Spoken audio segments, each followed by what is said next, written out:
So what's going on, Facebook? This is DFCRC. We're just doing a little bit of a review, what you need, the breakdown of this bad boy right here. This Promodeler Servo for the Traxxas Xmaxx. And we'll get right into it. So once it focuses in, you see that 845 ounces per inch of torque, 0.06 seconds. Response time, and that bad boy right there, 8.4 VDC, which is volts. I forgot what DC, you got AC and DC. But we got this guy right here, gonna be working in that boy over here. He's getting about ready for this install. But this servo is not your normal 6-volt servo. As you can see, I showed you earlier, 8.4 volts, and the Traxxas ESC only puts out 6 volts. So there's a little bit of some added hardware for this bad boy. And this guy, you know, good old Kevin Talbot, that's a heavy servo. And if you notice, man, that servo looks a little bit strange. It's because Promodeler comes out with, which I already have some of the pieces right here.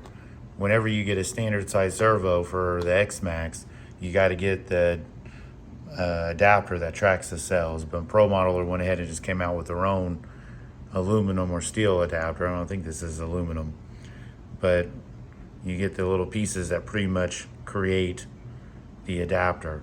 So when you look at it down below, you can put right here your screw right there, and it'll sit down there and mount just like that, just like if you had the plastic adapter. And here's the back end of the actual servo. You just replace that and put that dude on there. And then you also get the servo horn, which we put that on soon. And I think this servo is a 15 tooth. So you just can't really, you got to remember that whenever but if you get that kit, you'll get the horn included. And if they do sell the plastic kit, and you also get the horn as well. So when you got this servo and you got the adapter, now what do they also sell is this over here. Is an external battery pack. Because like I said earlier, this dude is hungry for 8.4 volts, but your stock system is not going to be able to handle it. So if you don't believe me, here's the specs for that dude. I mean, it can run on anywhere from 4.8 to 8.4, but the concern really, and they don't put it on here, but if you go to their website, is the amperage this thing can draw. And that's the concerning thing, is your ESC might not even be able to handle the amps. And that can cause some catastrophic failures. So yeah, you look at that TC aircraft aluminum, you know, I mean, all the good techno babble right there, you know, aka Kevin. But when you go over here, for this is $30. You get this, and then you get this little dude right here.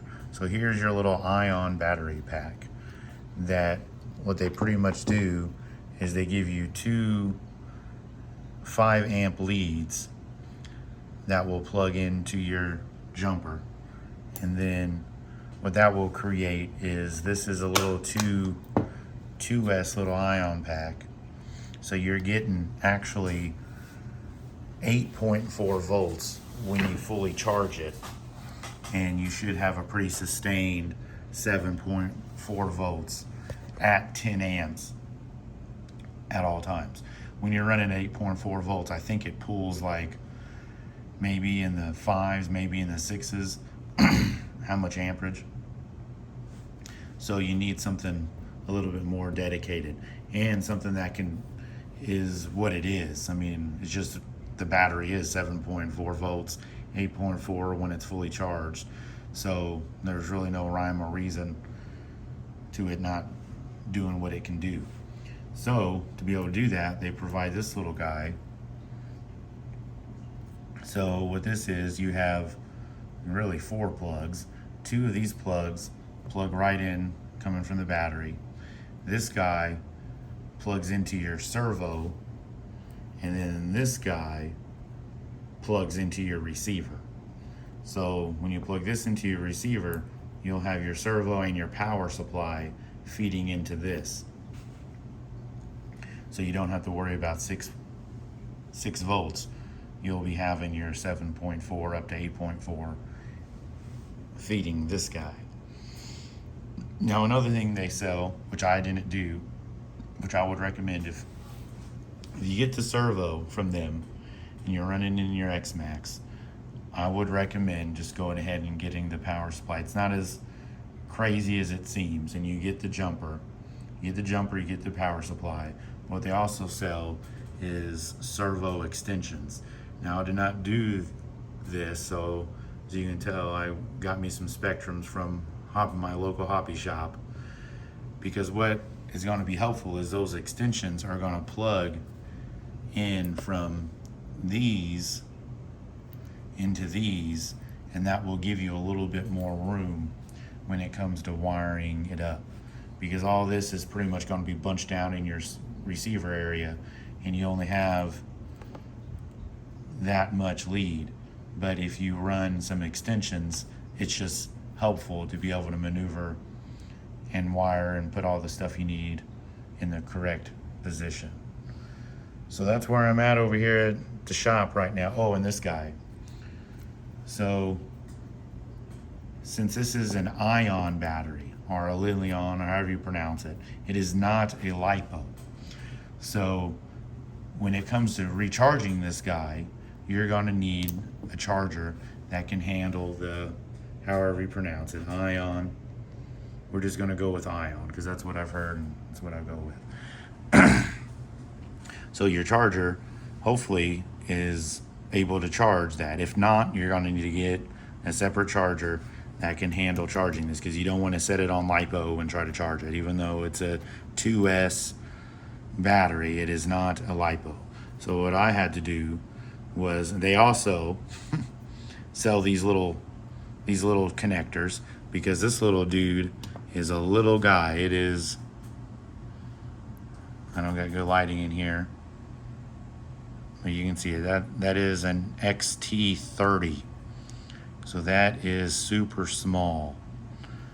And so what I did is I had to buy some connectors off Amazon, and then I went down to my local hobby shop, and since convenience is bliss, I went ahead and just had them make me a jumper, because my charger's a Spectrum, can handle IC5, so I just had them make me a little adapter so I'm actually able to charge the battery. And these little plugs are nice because they give you plenty of grip and bite when you want to charge it.